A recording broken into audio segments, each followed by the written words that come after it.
Hi everyone, my name is Alessandro and welcome back to my YouTube channel, Alessandro Reads. So I definitely said I was going to post this video like 2 weeks ago after I filmed my introductory video for this channel, and it just didn't happen. School and life got in the way, but I'm really excited today to bring you my full review and breakdown of The 7.5 Deaths of Evelyn Hardcastle by Stuart Turton. If you want the long story short version of this review, this book is really freaking good. I had a really good time reading this. This was my book that I read for the month of January. It was definitely a bit of a slow read, however, I really enjoyed it. I thought the world building was excellent. I thought the characters, the way they were written, were very good. And yeah, overall, I just really enjoyed reading it. I ended up giving this book 4 out of 5 stars, again, if you want kind of just like the short, sweet and short version. But I left a little bit more of an extended review on my Goodreads account, so if you want, I'll leave that linked below in the description. So the way I'm thinking of doing this video is kind of in 2 parts. The first part, I'm going to talk about some of the general plot points of the story, some things I liked, such as the characters, the world building, the writing itself, which I thought, again, was very good. And then in the second half of this video, I'm thinking of doing more of some like spoiler content. So if you've read this book already and want to hear some of my more in-depth opinions on some more specific plot points, you can stick around for that. Of course, I will give a disclaimer before that part in the video if you want to click away and go pick up the book yourself. All in all, before we start the review, I would say I really do recommend this book. I think it's a unique take on a murder mystery. I think for people who want something kind of new, something fresh, something exciting that will kind of keep you on the edge of your seat, this is a really good pick. So what is this book about? Well, in this book, Evelyn Hardcastle is set to die at 11 p.m. every night unless the character Aidan Bishop can save her. However, there is one stipulation. While he must solve the murder by 11 p.m., he only has 8 days to do it, and he wakes up every day in the body of a different person, or host as they're called in the books, and each host is a little bit different with a little bit of a different story and personality. Aidan must use all these hosts together in order to solve Evelyn's murder. I think the beginning grabs you right away. Again, this is not the spoiler section, but the beginning is written in such a way where it grabs you right from the start. And I really, really like that about murder mystery books and thriller books. It was really good, and I really enjoyed it.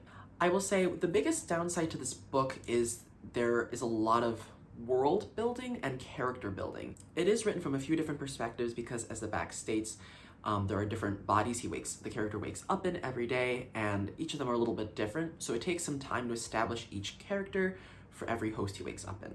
The middle of this book is definitely a little bit slow, which is kind of why I gave it 4 out of 5 stars. I think if it was done in a more concise way, I would have given it 5 stars, but I definitely see the need and why Turton wrote this way. Again, I'm going to talk about the ending a little bit. The ending had me going, what? Multiple times, and my jaw was on the floor again multiple times. I'll talk a little bit more about the ending in the spoiler part of this video. I think my favorite thing about this book, though, is that the characters are just super unique. So there are 8 characters in total, and the way Turton writes each character is very good. He gives each character their own voice, and he gives them little quirks in their personality too, which really adds to just the overall finesse of the book, I would say. The book is written in a very clear way, with each character having a voice that is also very clear. I think, again, what makes the characters so good is they also have little mannerisms. So we all have those little mannerisms in life, and he writes them just like that. Each character is a little bit different. Each character has a connection to the overall story, and yeah, it's just really good. The plot, in terms of the plot is definitely confusing at times because, as you'll see throughout the book, there will be some attempted explanations to explain what is going on at the location of the book, which is called Blackheath Manor. And as I said, there are some explanations, and it definitely gets, for me at least, it was confusing. I felt maybe like I just wasn't getting it at times, and it was definitely confusing. However, I think once you think about it a little bit more, and you don't let the plot overwhelm you, and let it get you confused and discouraged to read, if you kind of power through it and keep reading, it'll make more sense, and all in all, make the book a very enjoyable read.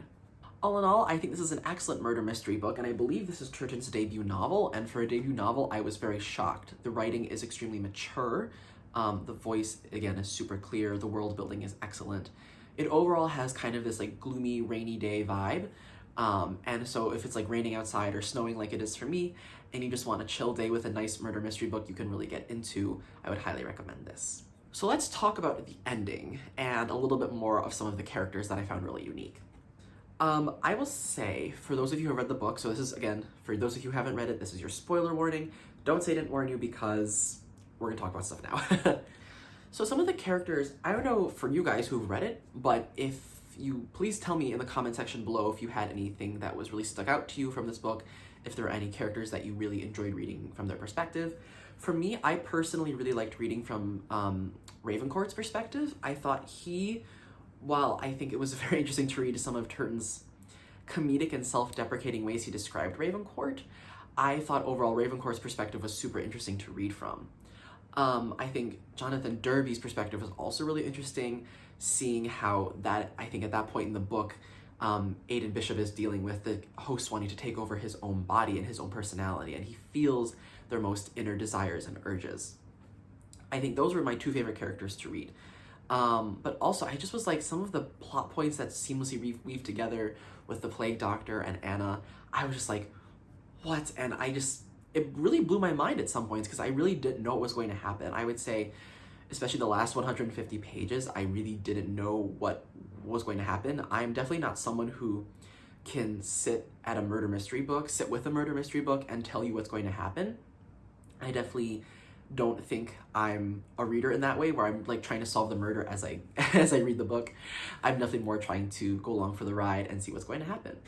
Again, the ending left me completely speechless. I did not see that coming. Again, if you read this, I'm not even going to spoil it in this video, but if you've read this book and you know the ending, wow. It was really excellent. I think, again, one of the things that really grabbed me about this book was the way Blackheath was written. It's kind of like, it wasn't just a manor, it wasn't just a house where the story took place, but it was somewhere that had a lot of history. It had depth. Everyone had a connection to it, and it was kind of like this setting for this cruel game that's being played, but also it is a place that lives and breathes with history and its own life and its own stories.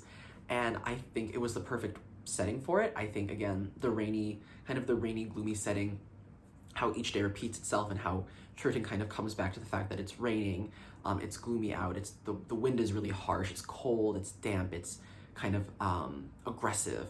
I really liked that. So I think that's where I'm going to end this video for today. Thank you guys so much for watching this. I really hope you will read The 7.5 Deaths of Evelyn Hardcastle. While it was the only book I read in the month of January this year, I thoroughly enjoyed my time spent on reading it, and I really hope you will check it out. It's not too expensive, and if you can't get it from your bookstore, please support your local libraries and go check it out from there. But without further ado, I think I'm going to end this video. Please keep your eyes open in your subscription feed. If you like to see more videos like this, don't forget to like, comment, and subscribe, and I will try to have another video up for you guys very shortly. But without anything else, thank you so much for watching, and I will see you guys next time. Bye!